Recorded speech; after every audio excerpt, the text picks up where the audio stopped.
Mon nom est Ricardo Lopez. Nous sommes le 14 janvier 1996 et ce gars vient de s'acheter une caméra, un caméscope, comme cadeau d'anniversaire pour ses 21 ans. Test 1, 2, 3. On peut le voir un peu pensif, réfléchi et peut-être souriant. Rien ne laisse penser qu'en moins de 8 mois, il va finir comme ça et être sur le point d'attaquer une célébrité. Nous t'assurons que ce que tu vas voir est une vision étonnante et directe de la folie.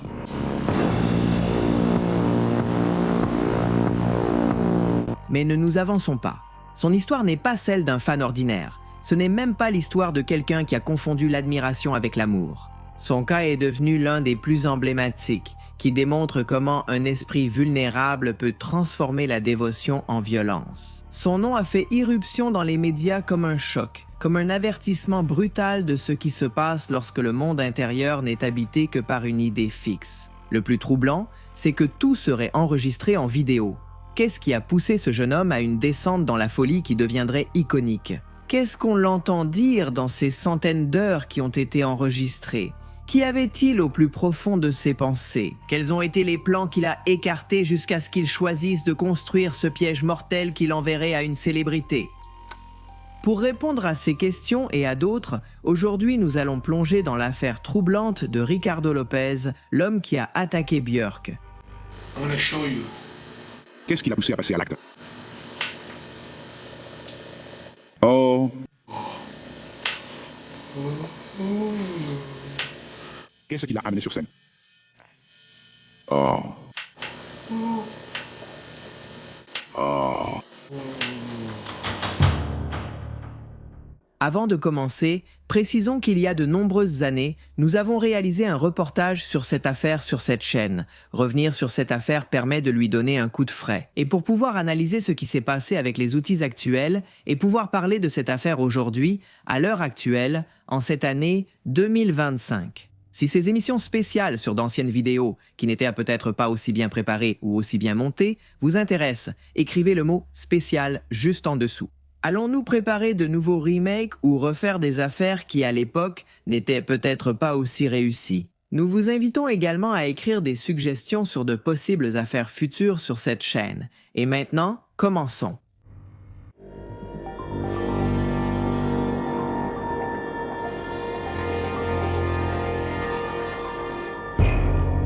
Un garçon solitaire. Ricardo Lopez est né en 1975 à Montevideo, en Uruguay, au sein d'une famille ouvrière.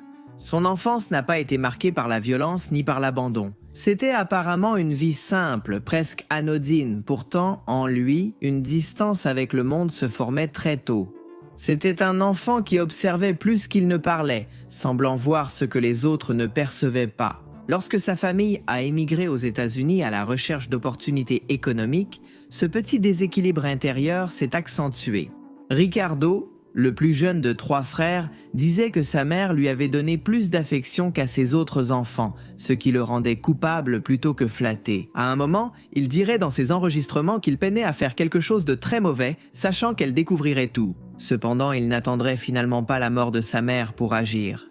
Pour l'instant, il suffit de savoir que, petit, le déménagement dans un pays inconnu, avec une nouvelle langue et des règles sociales différentes, est devenu un amplificateur de son malaise. Alors que d'autres enfants trouvaient des moyens spontanés de s'intégrer à travers le jeu ou la curiosité, Ricardo semblait toujours rester un pas en arrière. Ce n'est pas qu'il ne voulait pas aller vers les autres, mais ignorait comment faire. La communication humaine était pour lui une équation à trop de variables. Gestes, ton, silence, intention. Tout était excessivement complexe et cela le faisait se sentir incapable de donner ou peu digne de recevoir. Avec le temps, cette difficulté à se lier s'est transformée en retrait. L'adolescence, une étape qui pour beaucoup est une explosion d'identité et de découverte sociale. Pour lui, ce fut un tunnel étroit où la solitude est devenue une routine. Ce n'était pas un garçon à problème, ni agressif ni perturbateur, il semblait simplement disparaître dans les couloirs. Il cherchait à ne pas attirer l'attention de ses professeurs, malgré son intelligence. Et quand la journée scolaire se terminait, il rentrait chez lui, fermait la porte de sa chambre à clé et restait enfermé, comme s'il respectait une punition qu'il s'était lui-même imposée. Plus tard, il se décrirait comme un corps qui était là, mais qui ne laissait aucune trace. ce que d'autres prenaient pour de la tranquillité. Cela cachait, paradoxalement, une vie intérieure immense et effervescente, un continent émotionnel latent, mais sans pont vers l'extérieur. Dans sa zone de confort, Ricardo dessinait, lisait, écoutait de la musique et s'émouvait. Parfois, il croyait qu'un jour il parviendrait à s'exprimer devant les autres et qu'il ne souffrirait plus. Mais tout élan d'espoir s'est perdu lorsque son corps est devenu une autre source d'angoisse. Ricardo a développé, entre autres choses, une gynécomastie, une affection où le tissu mammaire masculin se développe de façon anormale. Tout cela parce qu'il était atteint du syndrome de Klinefelter, une mutation chromosomique qui touche un homme sur 600. Pour un jeune dont l'identité commençait à peine à se former, cela a été dévastateur. Sa relation avec son corps est passée de l'indifférence à la répulsion. Il se voyait déformé, défaillant et indigne, et cette honte l'a encore plus éloigné du contact humain. En fait, il mourrait vierge, comme il le préciserait dans ses enregistrements. Le sexe n'est pas si important pour moi, je suis vierge, je n'ai jamais eu de relation sexuelle, j'ai vu du sexe, j'ai tellement de photos de sexe, toutes sortes de sexe. La possibilité de partager de l'affection, d'être vu, d'être désiré, a disparu pour lui bien avant qu'il ne puisse essayer. Il s'est persuadé que son corps était inacceptable, et cette certitude en a apporté une autre, tout aussi corrosive. S'il était inacceptable à l'extérieur, il devait l'être aussi à l'intérieur. Son estime de soi ne s'est pas seulement brisée, elle est devenue un gouffre sans fond qui a commencé à tout engloutir autour. Face à ce vide affectif, Ricardo a commencé à construire des réalités compensatoires. Tout simplement, il s'est plongé dans la fantaisie, dans l'imagination. Il pouvait être aimé, il pouvait être à la hauteur et il pouvait être vu. Mais ces mondes n'étaient à partager avec personne et ne se confrontaient pas au quotidien. C'étaient des mondes qui semblaient évoluer en parallèle avec sa routine. Et c'est là que les perceptions se superposent, quand l'imaginaire cesse d'être un soulagement et commence à devenir un terrain dangereux. Sa sensibilité intense, son isolement et son incapacité à gérer la perception de lui-même ont créé un terrain idéal pour l'apparition d'obsessions. Des obsessions profondes et intenses. Elles n'ont pas surgi comme un accès soudain, mais se sont développées comme des racines qui, sans être vues, s'entremêlaient de plus en plus dans la structure même de son esprit. Lorsqu'une personne vit presque entièrement à l'intérieur d'elle-même, toute figure extérieure qui semble refléter une part de ce monde intime peut devenir une fascination. Ricardo ne cherchait pas simplement une idole ou un modèle, il cherchait une extension émotionnelle de lui-même, quelque chose dans lequel déposer la vie qu'il ne pouvait pas vivre. Dehors. Il ne manquait plus qu'un visage, une voix, une image qui deviendrait le centre de cet univers intérieur. Et cette image arriverait avec une beauté délicate, étrange et lumineuse.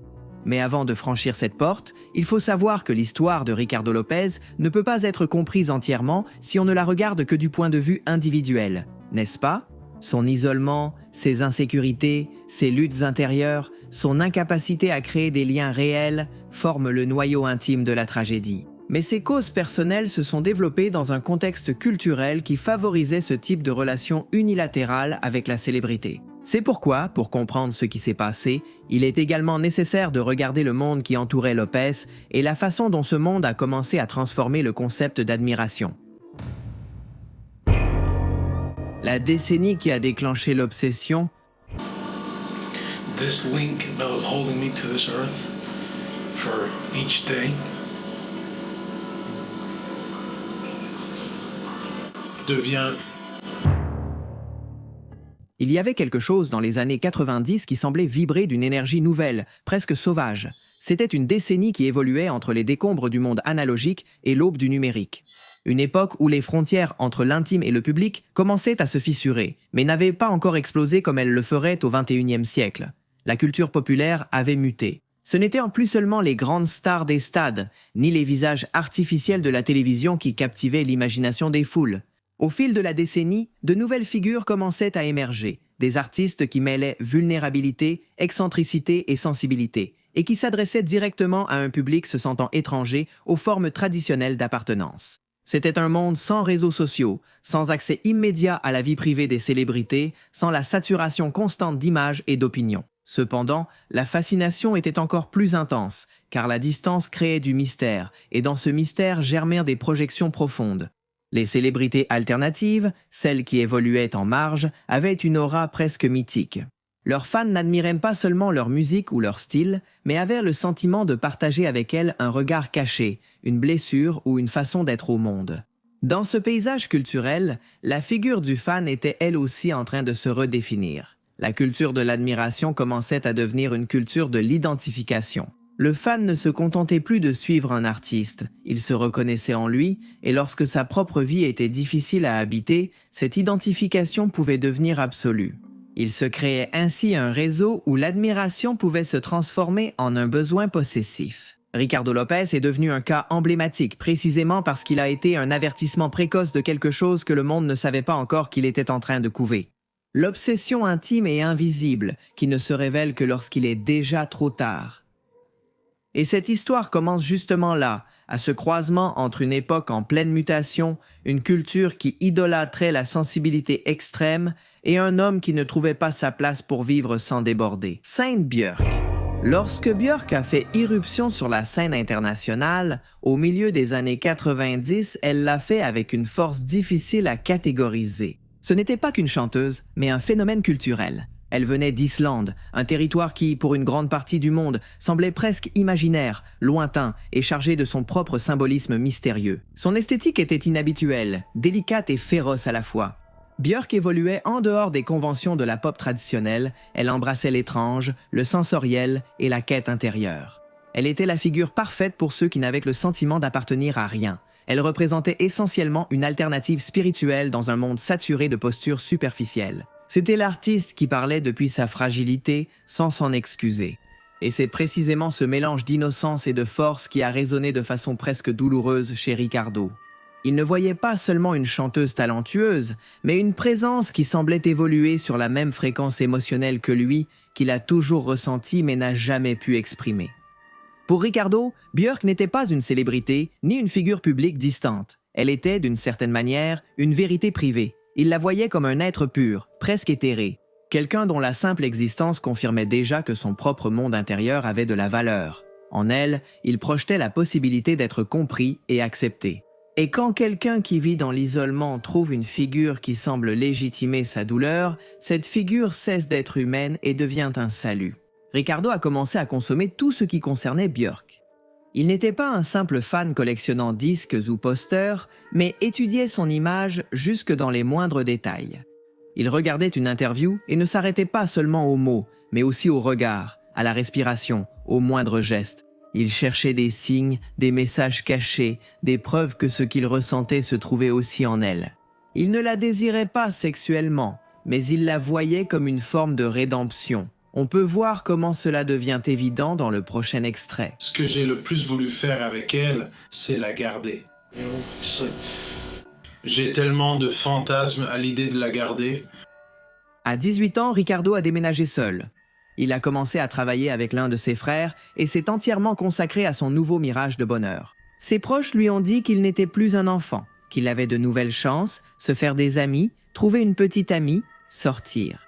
Il a cessé de les voir tous. La chambre où il dormait, mangeait et réfléchissait s'est remplie rapidement de coupures, de photos et d'enregistrements de Björk. Les jours sont devenus une succession de moments consacrés à la regarder, l'écouter et l'imaginer. L'existence de Ricardo a finalement cessé d'être liée à son entourage. La réalité physique est devenue secondaire et il ne s'y confrontait plus que par obligation. Et c'est dans la solitude de ce petit appartement à Hollywood, en Floride, que Ricardo Lopez a commencé à écrire de façon compulsive, presque comme une méthode pour pouvoir analyser tout ce qui se passait dans ses pensées fébriles.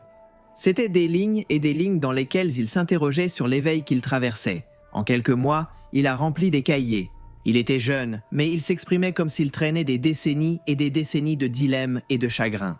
Cela montre clairement comment la douleur refoulée peut faire vivre quelques années comme un long calvaire. Ricardo sentait qu'il avait traversé des tourments de toutes sortes, mais il avait enfin trouvé quelque chose qui ressemblait à un foyer. Ricardo avait trouvé son centre. Et ce centre était absolu. À partir de ce moment-là, son histoire cessa de lui appartenir. Elle devint l'orbite d'une autre personne qui n'a jamais su qu'il existait. Cela ne pouvait se terminer que d'une seule façon. Mal, très mal. Et c'est ainsi que notre histoire revient au début. Journal d'une chute. Le point de rupture a eu lieu en 1996 lorsque Björk a entamé une relation amoureuse avec le musicien britannique Goldie. Pour la presse, ce n'était qu'une brève de plus dans le monde des célébrités. Mais pour Ricardo Lopez, ce fut une catastrophe. Cette relation n'était pas seulement la confirmation que Björk avait une vie en dehors de lui, c'était dans son esprit la destruction du lien secret qu'il croyait réel. Là où n'importe qui verrait simplement deux adultes partageant leur intimité, Ricardo a vu une trahison. De plus, c'était une nouvelle qui a révélé son racisme. Ce qui le dérangeait, ce n'était pas spécifiquement que Björk est un partenaire, mais que ce partenaire soit afro-descendant. Peut-être que c'est un bon gars, peut-être que ce n'est pas un bon gars, peut-être que c'est un opportuniste, mais pour lui, c'est un chien, et c'est tout. La douleur qu'il a ressentie n'était pas celle d'un amoureux éconduit, c'était celle de quelqu'un à qui on avait arraché sa seule source de sens. Si Björk était le seul point où sa vie prenait forme, sa relation avec Goldie signifiait que Ricardo disparaissait symboliquement à nouveau. Il redevenait personne, et cela était intolérable. Ce sentiment d'abandon a déclenché un changement profond dans son discours. Là où il parlait autrefois d'amour, il a commencé à parler de purification. Avant, il parlait de connexion, maintenant il parle de repos. Quand il a eu 21 ans, il s'est acheté la caméra avec laquelle il a commencé à consigner tout ce nouveau flot de pensées. Le stylo et le papier ne suffisaient plus. Il y avait beaucoup à dire et il avait besoin de nouveaux modes d'expression. On peut supposer que c'était une façon de s'observer soi-même, comme si le fait de se voir sur un écran pouvait lui donner une forme d'existence que le contact humain ne lui offrait pas. Après tout, il s'agissait de journaux vidéo, des heures et des heures de lui en train de parler à une caméra fixe, assis devant une table ou par terre, presque toujours avec la lumière éteinte ou tamisée. Et même s'il est vrai que cela cherchait à être une forme de refuge et que c'était la voix d'un homme profondément seul qui essayait de s'expliquer sa propre existence, il y avait aussi autre chose. Quelque chose d'un peu moins innocent. Ricardo préciserait dès le premier instant qu'il avait acheté la caméra pour pouvoir mettre sa vengeance à exécution. Oui, vous avez bien entendu. Peu à peu, le jeune homme a commencé à élaborer l'idée qu'il devait intervenir dans la vie de Björk. Il s'est vu comme le protagoniste d'un sacrifice, concluant qu'il devait être grandiose et définitif. Son esprit, détérioré par des années d'isolement, de honte et de fantasmes non confrontés, a trouvé dans la planification une forme d'affirmation. Si Björk, selon sa perception, était corrompu par le monde extérieur, il devait la sauver en détruisant son entourage, son plaisir et sa liberté. C'est à ce moment-là que l'obsession émotionnelle s'est transformée en violence préméditée. Ricardo s'est convaincu que son geste n'était pas de la méchanceté, mais une ultime expression d'amour. Une démonstration qu'il était prêt à donner sa propre vie et la sienne pour préserver quelque chose qui, en réalité, n'a jamais existé. Dans son esprit, cet acte faisait de lui quelqu'un d'important. Il ne serait plus l'homme invisible, le corps indésirable et le silence interminable. Il deviendrait l'auteur d'une fin, une figure décisive dans l'histoire de la femme qui l'avait sauvée. Il ne prévoyait pas de la tuer, seulement d'attirer son attention. Il voulait qu'elle n'ait pas d'autre choix que de se demander pourquoi quelqu'un avait été capable de lui ruiner sa carrière et son avenir. Il voulait faire pour elle ce qu'elle avait fait pour lui, mais à l'inverse. La tragédie de cette descente réside dans la façon dont Ricardo a construit un récit pour ce qu'il allait faire. Un récit qui l'a enveloppé et l'a lancé dans une mission presque divine. Il y avait dans ces longs monologues de nombreux moments très humains, des anecdotes où se condensait le noyau d'un être vulnérable et rempli de peur. Mais de ces peurs et de cette vulnérabilité émergeait une justification tordue, où la seule chose qui comptait était qu'il allait pouvoir avoir la satisfaction de faire savoir à cette femme qui occupait ses pensées qu'il était là, que son obscurité lui appartenait aussi et qu'il ne la garderait plus très longtemps. La fin était déjà décidée, il ne restait qu'à l'exécuter. La planification n'a pas été un coup de tête irrationnel. Ce fut le résultat de mois de rumination, d'essais privés devant une caméra qui ne servait plus seulement à parler, mais à imposer sa version de la réalité. Dans la chambre transformée en sanctuaire, Ricardo arrêta d'improviser et se mit à construire une dramaturgie. Chaque geste, chaque pensée, chaque mot enregistré devint une étape d'un argument qu'il écrivait pour lui-même. Sa première option fut d'imaginer un dispositif qu'il enverrait chez Björn par la poste. Comme il l'espérait, 2 seringues devaient en sortir et blesser celui qui le manipulerait. Ces seringues allaient contenir du sang contaminé par le VIH. C'est ainsi que Ricardo Lopez l'imaginait.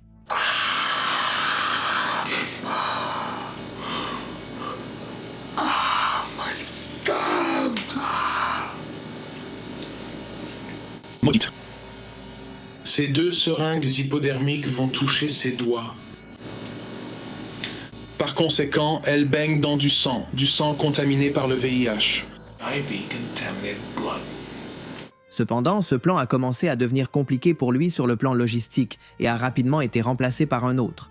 Ricardo travaillait dans la fumigation et se vantait d'avoir accès à plusieurs produits chimiques, ce qui lui a donné une idée terrible. Il n'est pas utile de détailler des instructions techniques ou des détails susceptibles d'être mis en pratique. L'essentiel est la logique ayant guidé l'action. Ricardo a conçu un dispositif artisanal dont le but n'était pas de tuer, mais de défigurer, de blesser l'image qui, pour lui, représentait la beauté.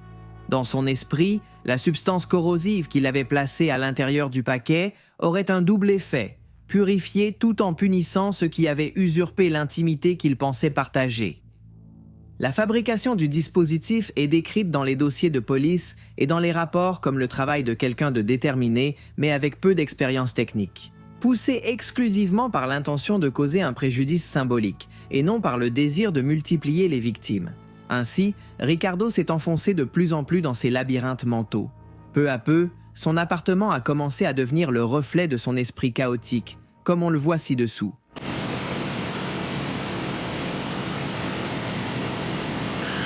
Ma cassette est presque terminée. Voici une sculpture de New York que je suis en train de créer. C'est la première cassette que je vous montre. Il ne me reste presque plus de bande. Vivre dans une véritable porcherie. Pendant des mois, Ricardo a suivi sa routine avec la précision de quelqu'un qui exécute une partition. Il sortait dans la rue, travaillait, revenait dans sa chambre, allumait la caméra et organisait sa version de l'histoire. Il avait le regard fixe, la voix plus assurée, presque cérémonieuse. Les enregistrements montrent un homme qui alterne des moments de lucidité apparente avec des confessions dans lesquelles il explique la nécessité de son acte, comme s'il dictait une leçon. En ce sens, le calme semble faire partie de la mise en scène. La tranquillité donne à tout le plan un vernis d'inévitabilité qui, pour lui, le rendait légitime. Ricardo s'est filmé en train de travailler méticuleusement sur l'engin. Il a fabriqué de façon artisanale un livre piégé aussi sophistiqué que rudimentaire. Pour inciter la victime à l'ouvrir, il a écrit des lettres en prétendant qu'elle venait d'une société de production invitant Björk à lire un roman destiné à être adapté au cinéma en la sollicitant comme musicienne et actrice. Le jeune homme était convaincu que cela tromperait l'artiste. Il pensait connaître ses faiblesses et avait choisi chacun de ses mots consciemment pour la séduire et l'amener droit dans la gueule du loup. Le cercle s'est refermé lorsque Ricardo a finalement acheté ce qui lui manquait, une arme.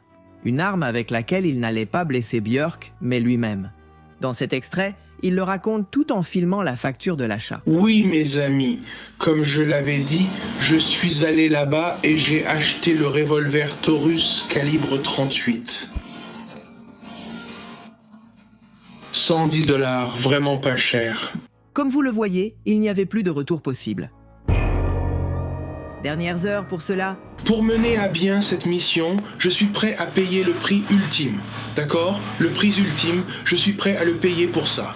D'accord ? Ce n'est pas grand-chose, mais c'est tout ce que je peux offrir. C'est ma vie. Après tant d'heures, de jours et de mois de planification prolongée, son piège était enfin achevé. Ricardo a fait des expériences, a vérifié que cela fonctionnait, s'est montré satisfait des résultats, a célébré en dansant et en mangeant de la pizza, puis est allé au bureau de poste le plus proche. Ensuite, nous pouvons voir à quoi ressemblait ce colis. Bombe armée emballée en cadeau et envoyée par la poste. Ce qui, pendant si longtemps, n'avait été qu'un fantasme quittait enfin le domaine de l'imaginaire pour entrer dans celui de la réalité. La frontière avait été franchie. Ricardo non seulement ne ressentit aucun remords, mais après avoir déclaré être pleinement conscient de ses actes, il procéda à offrir un dernier spectacle. L'enregistrement final a été l'aboutissement de cette dramaturgie dont nous avons parlé. Face à la caméra, Ricardo a choisi de se présenter comme l'auteur de sa propre histoire. On peut voir dans ses dernières apparitions devant l'objectif qu'il y a quelque chose qui change. Le jeune homme sait qu'à partir de ce moment-là, il a scellé son avenir. Il avait envoyé une lettre à des fins nuisibles, il avait accompli tout ce qu'il s'était proposé. Il lui fallait maintenant échapper aux conséquences qui pouvaient découler de cet acte terrible. Sachant que c'était la dernière action de Ricardo, il retira une couche de son personnage. Il avait déjà longuement exploré ses profondeurs. Maintenant, il fallait laisser ses profondeurs émerger et enfin l'engloutir. Il s'est rasé la tête, il s'est peint le visage de telle manière que tout a pris un aspect rituel et il a souri une dernière fois. Ce n'était plus le sourire de quelqu'un de stable ou de désorienté, c'était un sourire macabre et tranchant. Ricardo n'a pas cherché à transmettre un message aux spectateurs, il a voulu laisser une trace de ce rite personnel. Lopez a commencé un rituel étrange. Malheureusement, il a maintenant perdu tout contact avec la réalité. Nous t'assurons que ce que tu vois est une vision suffocante et directe de la folie. L'acte final s'est conclu par le fait qu'il s'est ôté la vie devant la caméra. La séquence documentée ensuite par les autorités a montré jusqu'où était allée la cohérence interne de son délire. Il avait transformé l'autodestruction en un climax scénique, convaincu que mourir ainsi donnerait un sens à ce qui jusque-là n'avait été qu'un vide. Mais il ne faut pas se tromper. La théâtralité du geste ne fait que réaffirmer la présence d'un être qui, sans accès à des réseaux de soutien ni intervention adéquate, a transformé son désespoir en passage à l'acte. Ce qui, pour lui, devait être un acte rédempteur est resté comme une trace de violence qui n'a laissé que des perdants. La victime imaginée, la propre vie qui s'est éteinte, et les êtres réels, des membres de sa famille, des connaissances, des inconnus, qui ont dû faire face aux conséquences. Ricardo Lopez a quitté ce monde alors qu'en fond sonore passait un morceau de Björk intitulé I Remember You, une reprise d'une chanson de 1941.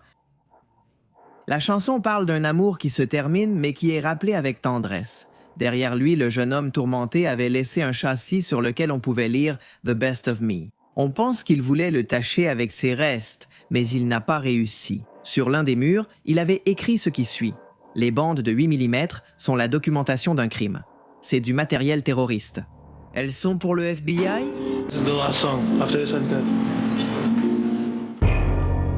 Le corps est resté plusieurs jours sans être réclamé ni vu, jusqu'à ce qu'une odeur putréfiée et des taches de sang qui s'infiltraient au plafond du voisin obligent quelqu'un à appeler la police. Lorsque les autorités ont forcé la porte, elles ont trouvé un cadavre dans un état avancé de décomposition et les caméras contenaient encore des bandes à l'intérieur. La découverte a eu lieu le 16 septembre 1996, 4 jours après l'acte final que Lopez avait enregistré de manière si méticuleuse. En examinant les bandes, la police a compris l'ampleur du danger potentiel et les appels nécessaires ont été passés avec l'urgence que la situation exigeait. Après avoir analysé le matériel et confirmé qu'un envoi postal avait été expédié à la résidence de Björk à Londres, les autorités locales ont pris contact avec les unités compétentes au Royaume-Uni pour les avertir de la menace imminente. De cette façon, la police métropolitaine de Londres a localisé l'envoi dans un bureau de poste du sud de la ville et l'a intercepté. Sur place, dans un environnement contrôlé, ils ont procédé à sa neutralisation et à sa détonation en toute sécurité. L'intervention technique et la coopération internationale ont permis d'éviter ce qui aurait pu être une attaque directe contre une femme et sa famille, et ont montré à quel point la violence avait failli se matérialiser. L'interception du colis a clos la phase la plus immédiate du plan. La conséquence physique que Lopez avait imaginée, même si elle n'a pas effacé les effets émotionnels laissés chez ceux qui en ont été la cible, pour Björk, la nouvelle est arrivée comme une intrusion écrasante dans une vie qui, de par sa nature publique, comportait déjà son lot de tensions et de dangers. Les sources contemporaines rapportent que la chanteuse s'est montrée profondément affectée. Elle a déclaré être très consternée et attristée par ce qui s'était passé, et selon certaines sources, elle a envoyé des fleurs et une carte à la famille de Lopez. Cette expérience l'a brisée moralement. Pendant des semaines, elle est restée dévastée et effrayée par la possibilité réelle qu'elle aurait pu être blessée ou que son fils aurait pu être mis en danger. Elle s'est encore plus éloignée de la vie publique et son travail ainsi que sa façon d'habiter le monde ont changé en conséquence. Elle s'est même éloignée de son partenaire et a renforcé sa solitude. Ce changement a été à la fois personnel, professionnel et logistique. La production de son album Homogenic, qui devait au départ avancer dans son environnement habituel, a été interrompue par la tension médiatique et par la nécessité de prendre de la distance physique avec la situation. Björk s'est installée temporairement en Espagne pour y achever une partie de l'enregistrement dans un studio résidentiel, en quête d'intimité et d'un cadre protecteur loin des journalistes et des personnes sans scrupules. L'histoire ne s'est pas arrêtée à la neutralisation du colis ni à l'enterrement d'un jeune homme tourmenté. Les enregistrements et les journaux, qui sont passés entre les mains des enquêteurs et qui ont finalement circulé parmi ceux qui ont reconstitué l'affaire, sont devenus du matériel d'étude, d'avertissement et, tristement, de fascination morbide publique. Alors que pour la famille de Lopez, des questions subsistaient sur la façon dont la gravité de son isolement n'a pas été détectée plus tôt, pour l'industrie du spectacle et les personnalités publiques, ce fut un nouvel appel à repenser les limites entre l'admiration et la menace. Pour ceux qui ont suivi la nouvelle à l'époque, il est resté la certitude que la fine ligne entre la dévotion et la destruction peut se briser en silence, et que l'intervention, lorsqu'elle arrive à temps, peut être la seule différence entre le mal imaginé et la tragédie devenue réalité. Cependant, il convient de noter que l'histoire de Ricardo Lopez n'est pas un phénomène isolé ni une anomalie surgie de nulle part. Son cas s'inscrit dans une constellation sombre où l'admiration, le fantasme et l'identité personnelle se mêlent jusqu'à se déformer. Tout au long de l'histoire récente, la culture de la célébrité a été le théâtre d'obsessions qui, par différentes voies, ont fini par aboutir à des tragédies. Voyons quelques exemples. Les fans meurtriers. L'un des exemples les plus étudiés est celui de John Hinckley Jr., dont le nom est resté à jamais marqué le 30 mars 1981 lorsqu'il a tiré sur le président américain Ronald Reagan. Mais Hinckley ne recherchait ni la gloire politique ni un changement historique. Ce qui le motivait, c'était son obsession pour l'actrice Judy Foster, qu'il avait vue dans le film Taxi Driver. Hinckley a commencé à écrire des lettres à la jeune fille, à suivre chacun de ses pas à l'université, à nourrir le fantasme qu'elle le comprenait, qu'il existait entre eux une connexion secrète. Lorsque Foster l'a ignoré, il a interprété ce silence non pas comme un rejet, mais comme un défi. Il croyait qu'il devait faire quelque chose d'exceptionnel pour attirer son attention. L'attentat fut, à ses yeux, une déclaration d'amour. Une scène écrite pour que la célébrité le voie comme le protagoniste. La réalité, bien sûr, lui a renvoyé une toute autre image. Une tentative d'assassinat insensé, un acte de désespoir qui n'avait rien de romantique. Un autre cas emblématique est celui de Mark David Chapman, qui a assassiné John Lennon le 8 décembre 1980 devant l'immeuble Dakota à New York. Chapman avait été un adepte dévoué des Beatles. Même s'il n'écoutait plus leur musique avec l'innocence d'un fan, il en avait fait un guide moral et métaphysique. Lorsque Chapman a lu le roman L'attrape-cœur de J.D. Salinger, son identité a commencé à se confondre avec celle du protagoniste, Holden Caulfield, et il a décidé que sa mission était de dévoiler ce qu'il percevait comme de l'hypocrisie. Il voyait Lennon, avec son message de paix, sa richesse accumulée et sa vie de célébrité, comme un symbole de la fausseté du monde moderne. Ce meurtre a été présenté par Chapman lui-même comme un acte nécessaire pour préserver sa propre intégrité narrative. Tuer l'idole pour se sauver soi-même. Chapman n'a pas cherché à s'échapper ni à se défendre. Il s'est assis pour attendre la police en lisant un roman, comme si l'histoire était déjà écrite et qu'il ne faisait que jouer un rôle. Peu de temps avant que Lopez ne planifie son attentat, il y a eu une autre affaire retentissante. Au 31 mars 1995, Selena Quintanilla, âgée de seulement 23 ans, était déjà un ouragan culturel, la reine du Tex-Mex. La promesse irrésistible qui était sur le point de franchir la barrière linguistique et de conquérir le marché anglophone. Elle connaissait une période d'expansion, de grands rêves, de disques, de marques de vêtements, de tournées, de projets, tout était en plein essor. Mais ce même matin allait devenir l'une des dates les plus sombres pour la communauté latino-américaine aux États-Unis. Et tout tournait autour d'une figure qui avait commencé comme un soutien et qui a fini par devenir une menace. Yolanda Saldívar était entrée dans la vie de Selena comme beaucoup de personnes commencent, par l'admiration. C'était une infirmière d'âge moyen qui est devenue la présidente officielle du fan club de la chanteuse. À première vue, elle semblait loyale, travailleuse et profondément dévouée. Mais avec le temps, ceux qui l'entouraient ont commencé à remarquer quelque chose d'inquiétant. Sa dévotion frôlait l'obsession. Lorsque la famille de Selena lui a confié plus de responsabilités, comme la gestion des boutiques et du fan club, cette obsession s'est mêlée au pouvoir, et c'est là que tout a commencé à déraper. Peu de temps après, des rapports de mauvaise gestion, de chèques falsifiés et d'argent disparu ont commencé à apparaître. La confiance était brisée. Abraham Quintanilla, le père de Selena, a confronté Saldívar, mais elle a tout nié. Mais la relation était déjà brisée. Selena, essayant d'être juste, continuait à la traiter avec une douceur que beaucoup décrivent comme sa perte. La scène finale s'est écrite dans un endroit froid et banal, la chambre 158 du motel Days Inn. Selena s'y était rendue pour demander des documents et des dossiers que Yolanda avait encore en sa possession. Elle voulait tout régler proprement. Ce à quoi elle ne s'attendait pas, c'était que Saldivar apparaisse en disant qu'elle avait été victime d'un abus la nuit précédente. Selena l'a emmenée à l'hôpital, où les médecins ont confirmé qu'il n'y avait aucune blessure. Tout a commencé à prendre une tournure étrange, presque théâtrale ou désespérée. En revenant au motel, la tension a explosé. Dans la chambre, lorsque Selena a de nouveau demandé les documents, Saldivar a sorti un revolver. En un instant qui a changé l'histoire de la musique latine, elle a tiré. La balle est entrée par l'épaule droite de Selena, a perforé une artère et lui a provoqué une hémorragie massive. La chanteuse a couru blessée dans le couloir, laissant une traînée de sang et de vie qui s'échappait. Elle a atteint la réception. Elle a réussi à prononcer le nom de son agresseuse. Son temps était compté. Quelques minutes plus tard à l'hôpital, Selena Quintanilla est décédée. Pendant que Selena agonisait, Saldivar s'est enfermé dans sa camionnette sur le parking, retournant la même arme contre elle, immobile pendant près de 10 heures. La police a négocié patiemment jusqu'à ce qu'elle se rende. L'impact a été immédiat et dévastateur. Les radios ont interrompu la musique pour annoncer la nouvelle. Des milliers de fans pleuraient dans les rues, la communauté latino estimant qu'on avait tué bien plus qu'une artiste. Ils avaient détruit une représentation d'espoir, d'effort et de fierté culturelle. Bien qu'on pense que l'assassin ait agi par peur que des mouvements financiers douteux soient découverts, un lien psychologique déformé et un attachement possessif ont été confirmés. Et ce ne sont là que quelques cas. Pour de nombreux professionnels, ce qui relie ces affaires, c'est un schéma psychologique clair chez les agresseurs. Ils vivaient tous isolés, non seulement socialement, mais aussi émotionnellement. Leur lien avec le monde passait par le fantasme. La personnalité publique servait d'écran pour projeter leurs désirs, manques et blessures. L'autre, la célébrité, cessait d'être une personne réelle, avec une histoire, une vie et une autonomie, pour devenir un récipient à remplir. Le fanatique démesuré et déjà hors de lui ne veut pas reconnaître l'idole. Il veut que l'idole le valide.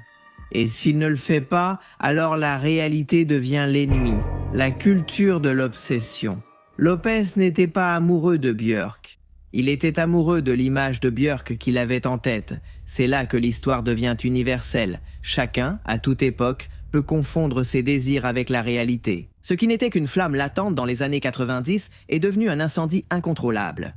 Parce que si à l'époque les obsessions pouvaient se cultiver avec des coupures de presse, des enregistrements VHS et des diffusions télévisées occasionnelles, il existe maintenant des réseaux sociaux qui multiplient la présence permanente de la célébrité. Instagram, Twitter, TikTok, diffusion en direct, commentaires, messages privés. L'illusion de proximité est totale. La célébrité est dans la paume de la main en permanence. La frontière entre le public et le privé n'existe presque plus. Et lorsque la réalité semble si proche, le fantasme devient plus dangereuse. La personne célèbre cesse d'être quelqu'un de lointain et devient quelqu'un qui est avec moi, me parle, me comprend, me voit. Tout cela sans jamais avoir eu une conversation, sans partager une histoire réelle, sans avoir été reconnus mutuellement. La culture actuelle encourage cette présence constante. Les algorithmes poussent du contenu qui renforce les obsessions. Les caméras permettent d'observer sans être vus et les messages peuvent être envoyés sans aucune responsabilité. La célébrité est à la fois accessible et totalement inaccessible, et c'est dans cet espace que certains perdent l'équilibre.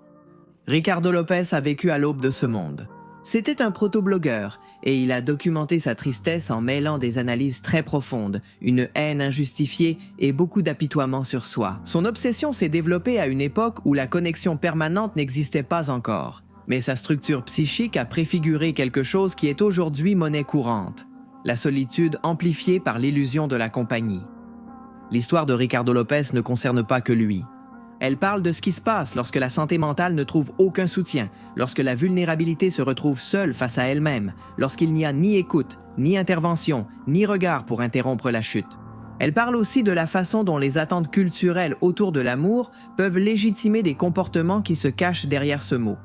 Elle parle de sa vie comme objet, de domination, et ensuite de réflexions qui sont plus urgentes que jamais. L'amour n'est pas possession. L'admiration n'implique aucun droit.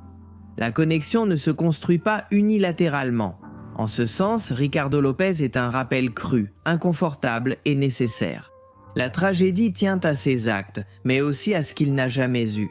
C'est pourquoi la réponse à ces histoires ne devrait pas être la peur, ni le rejet absolu, ni la condamnation simpliste. La réponse, c'est d'écouter d'abord. Comprendre que la santé mentale n'est pas un sujet privé ni abstrait. C'est un domaine où une intervention à temps peut faire la différence entre une vie qui trouve refuge et une histoire qui se termine en destruction. Cela peut sembler idiot de le répéter, mais en même temps, ce n'est peut-être jamais de trop. L'admiration n'est humaine que si elle reconnaît l'humanité de l'autre et lui permet d'exister hors de nous, sans exiger qu'il nous appartienne. Sinon, ce n'est qu'une sorte d'abîme, un abîme féroce dont il se peut qu'il n'y ait pas de retour. Test. 1, 2, 3. Test 1, 2, 3. 3,